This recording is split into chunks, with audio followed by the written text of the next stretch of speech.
Un jour, un groupe de motards au regard féroce est arrivé chez ce garçon. Lorsqu'il est sorti pour les rencontrer, ce qu'ils ont fait ensuite vous fera pleurer. Zayn Omid, un étudiant calme et assidu, se rendait à l'école tous les jours, mais son cas était différent. Tout a commencé lorsqu'il a commencé à rentrer à la maison visiblement triste et déprimé. Certains jours, il refusait même de manger, ce qui inquiétait sa mère, Madame Cléo. Un soir, Zayn rentra de l'école, se précipita directement dans sa chambre et claqua la porte. Madame Cléo, qui était dans la cuisine, fut choquée par son comportement, car il la saluait généralement avec un câlin. Quelque chose n'allait clairement pas sentant la détresse de son fils, Madame Cléo s'approcha de la porte fermée de Zayn. Elle pouvait l'entendre pleurer doucement de l'autre côté.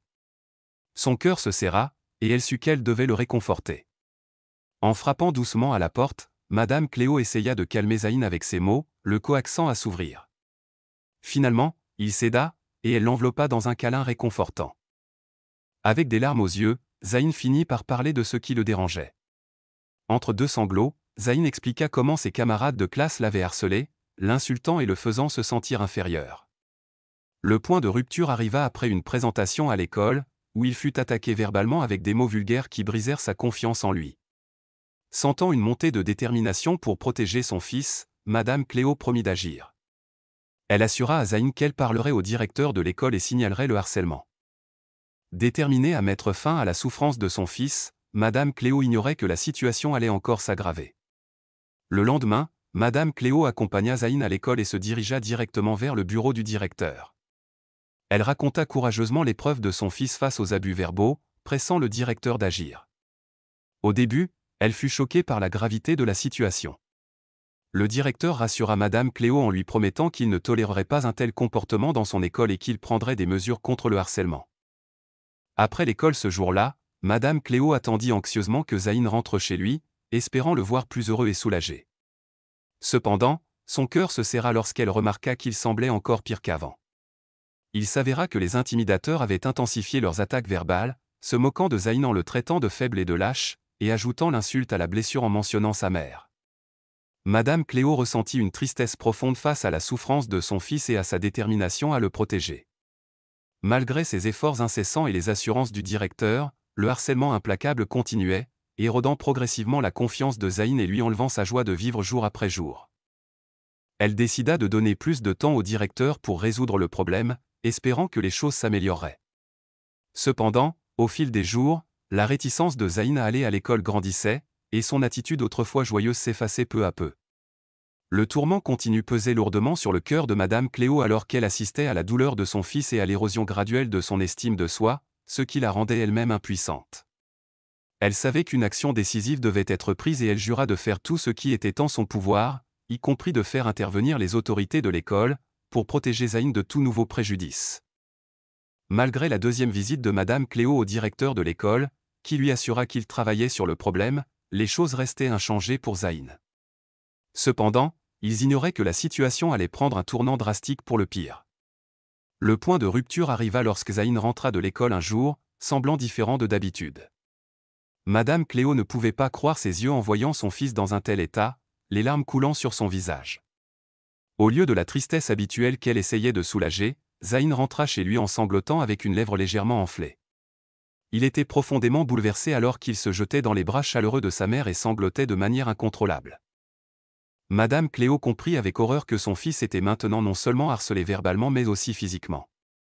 Elle ne pouvait pas le supporter, son cœur se brisa en voyant Zayn dans un tel état. Après avoir soigné les blessures, Madame Cléo questionna anxieusement Zayn pour comprendre ce qui s'était passé. Il raconta un incident troublant pendant la pause lorsqu'un intimidateur lui avait pris son livre et s'était moqué de lui en disant qu'il ne pouvait rien y faire. Zayn était choqué et effrayé en se remémorant le harcèlement. Tous les regards étaient tournés vers lui, mais personne n'osait le défendre par peur des représailles de l'intimidateur. Malgré sa peur, Zayn trouva une étincelle de courage en lui et demanda à l'intimidateur de rendre son livre. La situation s'intensifia jusqu'à ce qu'un enseignant intervienne, rétablissant l'ordre mais ne supprimant pas le traumatisme que Zayn avait enduré. Alors que les intimidateurs partaient, l'un d'eux murmura une menace à Zayn, lui conseillant de se méfier. Après l'école, le groupe d'intimidateurs l'affronta. Zayn le prit d'abord pour une blague. Pour la première fois, Zayn se sentit complètement impuissant alors que les intimidateurs l'attaquaient physiquement. Il ne comprenait pas pourquoi il était de nouveau ciblé, et le manque de soutien de ses pairs le faisait se sentir isolé et vulnérable. L'incident laissa Zayn meurtri physiquement et émotionnellement, et le cœur de Madame Cléo se brisa de nouveau en réalisant la gravité de la situation. Elle savait que de simples mots et promesses n'étaient pas suffisants pour protéger son fils, et elle résolut de prendre des mesures décisives pour garantir la sécurité et le bien-être de Zayn. De nombreuses écoles ont des politiques en place qui peuvent entraîner la suspension des élèves surpris en train de harceler, avec l'objectif de décourager un tel comportement et de garantir un environnement sûr pour tous. Cependant, il semblait que l'école de Zayn ne prenait pas de mesures efficaces pour mettre fin aux tourments qu'il endurait. Madame Cléo se sentait frustrée et impuissante, voyant son fils souffrir malgré ses tentatives répétées d'obtenir de l'aide de l'école.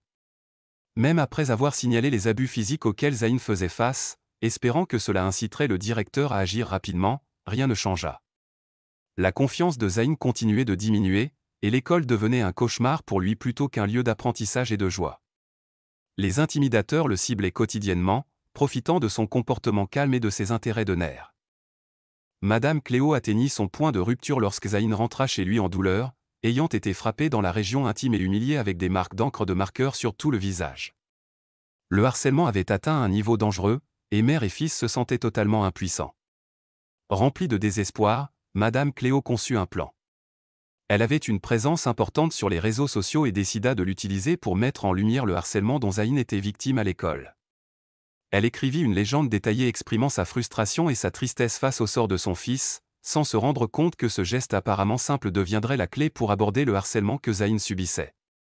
Le post de Madame Cléo sur les réseaux sociaux concernant le harcèlement de Zayn suscita des engagements et des commentaires de nombreuses personnes préoccupées, mais malgré le soutien, elle ne trouvait pas de solution tangible. Elle savait que changer d'école n'était pas la solution, cela signifierait céder aux intimidateurs, et le harcèlement existait dans toutes les écoles. Cependant, à son insu, un groupe des « anges déguisés » avait vu son post. Les Seed Angels, Bikers Against Bully, se sentirent obligés d'agir après avoir entendu l'histoire de Zayn, qui les avait profondément touchés. Ce groupe est connu pour sa position ferme contre le harcèlement. Ils ne perdirent pas de temps et firent rapidement sentir leur présence dans le quartier de Zayn, prêts à intervenir et à mettre fin aux tourments qu'ils subissaient. Greg Carson, le fondateur du groupe de motards Seed Angels, parla à Madame Cléo et lui proposa son aide. Ces paroles apaisantes lui apportèrent un grand soulagement. Les Seed Angels, avec leur réputation bien établie pour mettre fin au harcèlement, commencèrent à rencontrer les intimidateurs. Ils n'étaient pas là pour se battre mais pour intimider les harceleurs, en leur faisant comprendre qu'ils étaient prêts à intervenir si les abus continuaient. Après une rencontre avec les Seed Angels, les intimidateurs de Zayn ne se contentèrent pas d'arrêter leurs abus, ils reçurent également un message clair qu'il y aurait des conséquences graves si le comportement se poursuivait. Les motards organisèrent des réunions avec les parents des intimidateurs pour discuter de la gravité de la situation. Les intimidateurs se retrouvèrent face à un groupe qui ne tolérerait pas leur comportement, et les conséquences possibles des abus les effrayèrent suffisamment pour qu'ils mettent fin à leurs attaques. Zayn retrouva une certaine paix et commença à se reconstruire progressivement. Le soutien des Seed Angels fut inestimable, et le changement fut notable. Zayn retrouva son sourire et son esprit positif alors qu'il reprenait sa vie normale. Grâce à l'intervention des Seed Angels, la situation de Zayn changea considérablement. Il retrouva son bonheur et son estime de soi, et les intimidateurs comprirent enfin que leurs actions avaient des répercussions. Le courage et la détermination des Seed Angels apportèrent une conclusion heureuse à une épreuve difficile, et Zayn put à nouveau se concentrer sur son éducation et ses passions sans craindre pour sa sécurité. Le harcèlement à l'école diminua considérablement, et les actions des Seed Angels laissèrent une marque durable, assurant que le bien-être des étudiants soit protégé et que la violence et les abus ne soient pas tolérés.